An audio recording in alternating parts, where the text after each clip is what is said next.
Napanood niyo na po ba yung latest interview kay Zimmerman sa pagbisita niya kay Digong? Ano ang sabi niya?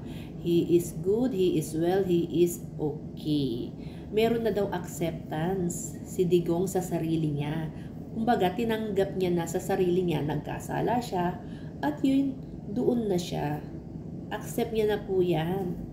And ang magandang balita, ito magandang balita sa mga DDS ha. Inalis na po yung medicine kay Digong kasi sa pangangalaga po ng ICC, meron silang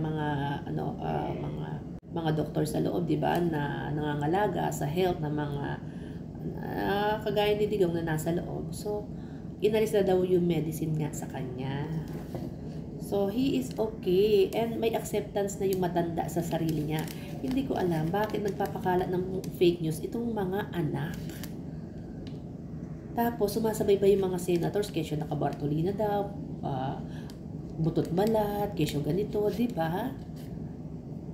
Anyway ha, sinabi mismo ni Zimmerman na hindi ko alam kung kinausap niya na or kakausapin niya yung mga anak na huwag nang magbigay ng statement tungkol sa tatay. Yung mga negative ba? Kasi yung matanda is okay na. Okay po ang kalusugan. Nagbibiro pa nga daw, napaka-jolly pa, 'di ba? Kaso itong mga anak, matitigas ang ulo.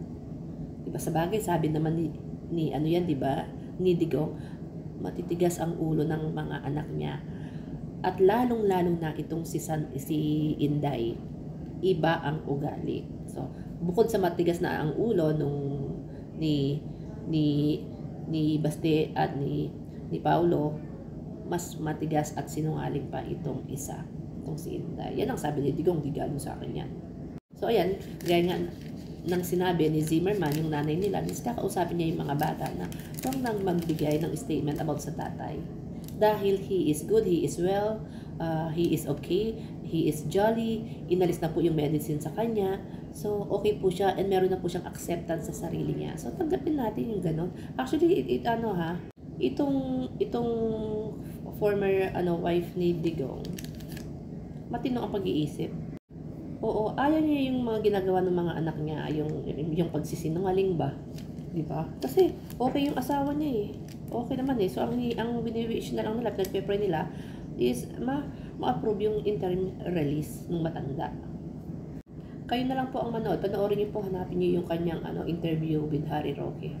Eto lang, nung tinanong siya kung may pinapasabi ba siya doon sa mga supporters niya sa labas, wala.